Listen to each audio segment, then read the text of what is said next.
مساء الخير، ازيكم يا حبايبي؟ عاملين ايه؟ كل سنه وحضراتكم طيبين. هعمل معاكم بسكوت الشاي باسهل طريقه، من غير بيض ومن غير اي مكلفات حاجات من البيت، باسهل طريقه وبارخص سعر عشان ظل الظروف اللي احنا فيها وغلو الاسعار اللي احنا شايفينها دي. انا اللي هجيب بيض عشان غلو البيض. حاجات بسيطه، ممكن تستبدلي نص كوبايه اللبن بنص كوبايه ميه.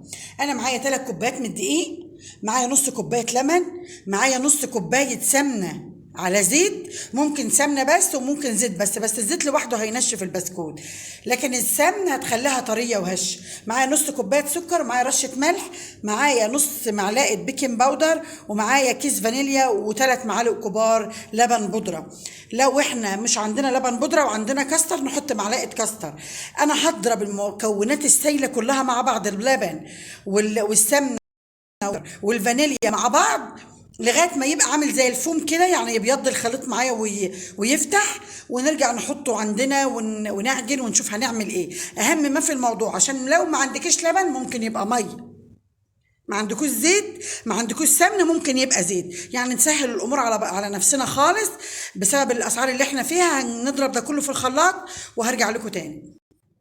انا عملت معاكم القوام بالطريقه اللي احنا شايفينها دي، بقى كريمي كده. ده اللي لازم يضرب، تفضل في الخلاط لغايه ما يوصل معانا للقوام ده. هنزل عليهم الدقيق، نص معلقه نشا، وحطيت في الدقيق رشه ملح. هي المفروض 3 كوبايات دقيق، لكن انا عندي خليط اهو، عندي خليط. افضل انزل له دقيق والم بس معجنش لغايه ما يبقى معايا القوام متجانس. هحط مع الخليط ده معلقتين لبن بودره، معلقتين لبن بودره،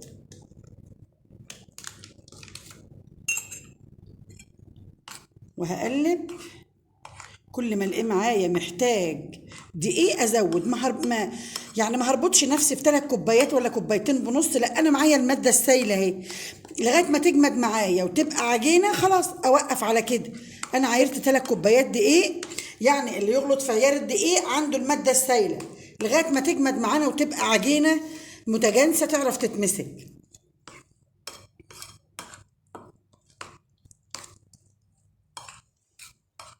يبقى انا ضربت اللبن ممكن نستبدله بميه، وضربت السكر، وضربت السمنه ممكن نستبدلها بزيت لو ما فيش، وما حطيتش بيض خالص، وحطيت معلقتين كبار لبن بودره، ممكن مكانهم معلقه كاستر لو ما فيش لبن بودره، وحطينا معلقه فانيليا، وحطينا رشه ملح، ونص معلقه من النشا.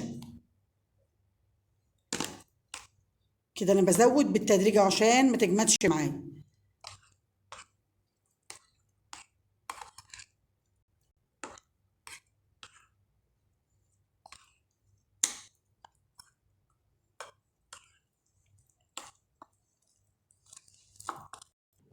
انا كده لميت العجينه بالظبط 3 كوبايات من الدقيق، لمت معايا وبقت بالطريقه دي سهله كده، سهله احركها في اي اتجاه. خلاص كده يا حبايبي، انا هحطها في التلاجة 10 دقايق، ربع ساعة بالكتير قوي. لو تبريد التلاجة مش حلوة احطها 20 دقيقة ونرجع نفردها مع بعض، ويا ريت تنتظروا. انا يا حبايبي سبتها في التلاجة ربع ساعة، وممكن تخليها 20 دقيقة براحتك. انا جبت معايا صينية وحطيت فيها ورق زبدة زي ما احنا شايفينها كده. انا هطلع العجينة بتاعتي ما شاء الله متماسكة ازاي. هطلعها، انا هفردها معاكم ما شاء الله بتتفرد معايا بسهولة اهي. ومفروض نرققها قوي كده، وهاجي عرض.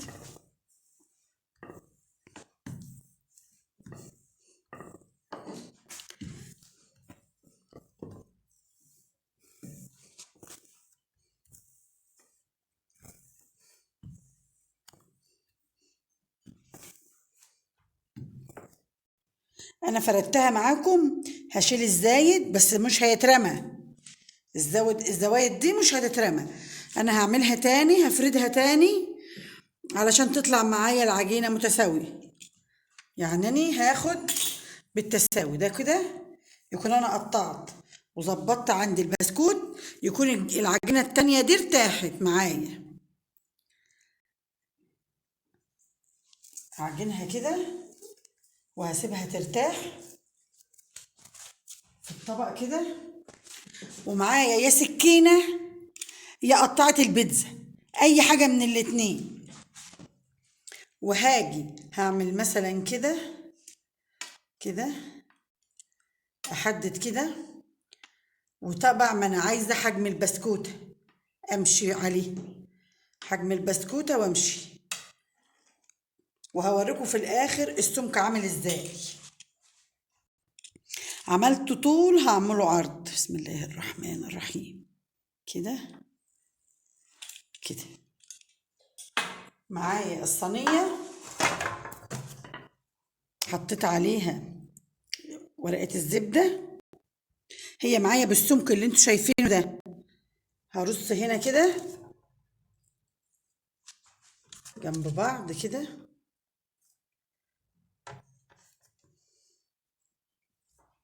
عايزين تكبروا تصغروا براحتكم خالص.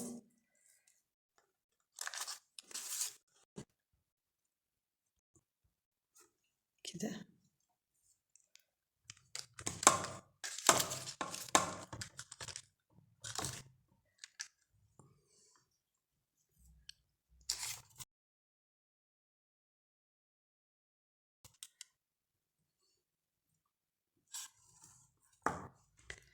نشوف هي تعرف تاخدها ولا لا. معايا الصينية بالشكل ده، انا هحطها على الرف وهحطها على درجة حرارة فوق المتوسطة، وبرضه هكمل معاكم التانية عشان تشوفها عملتها ازاي. انا خلصت معايا كده ال3 كوبايات دي خدوا الصينيتين دول. انا هشكشك كده بالشوكة، اعمل اي رسومات يعني يبقى شبه الايه البسكوت اللي احنا بنشتريه بالظبط، زي ما احنا شايفين كده اهو كده، عشان انا بس بوريكم احنا هنعمل ايه،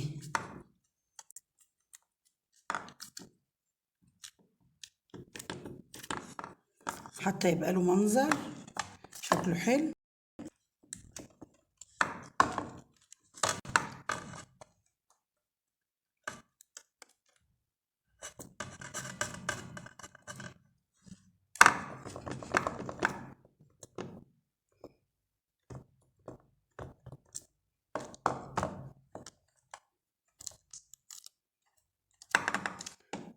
كده انا عملت معاكم قدامكم صينيه اهي، اشكال اللي انا عايزاه، طول عرض، اعمل رسمتين 2 بس زي دي كده، اجيب عرض كده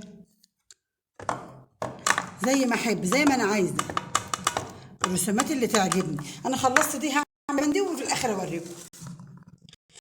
خلاص يا حبايبي انا عملتهم بالرسومات اللي انتوا شايفينها دي كده. الصينيتين عملوا 3 كوبايات دقيق معايا، هدخلهم الفرن على درجه حراره 180 وعلى في الرف الوسطاني، ولو احتاجوا ان انا احمر من فوق هحمر واوريكم الشكل في الاخر عامل ازاي. انا قعدت في الفرن بالظبط يا حبايبي يعني 15 دقيقه، في مثلا في متوسط الفرن، ما حطيناش تحت. وطبيعي لازم هتولعي الشعل عليه عشان تديله وش من فوق. ليه بقى؟ علشان احنا ما حطيناش فيه بيض، البيض اللي بيحمر الوش بسهوله، فالبسكوت ده من غير بيض عشان التكلفه، فلازم تفتحي الشعله من فوق دي ثانيه واحده ثانيه واحده بس، هياخد معانا اللون الحلو ده. انا هطلع الباقي كله في الطبق وهوريكم شكله عامل ازاي. خلاص يا حبايبي انا طلعتها وقدمتها لكم بالطريقه دي، شويه شاي كده بالنعناع او شاي بلبن، والف هنا وشفا على قلوبكم. ده شكلها النهائي، يا ريت تكون عجبتكم. اشوفكم في فيديو جديد، وكل سنه وحضراتكم طيبين.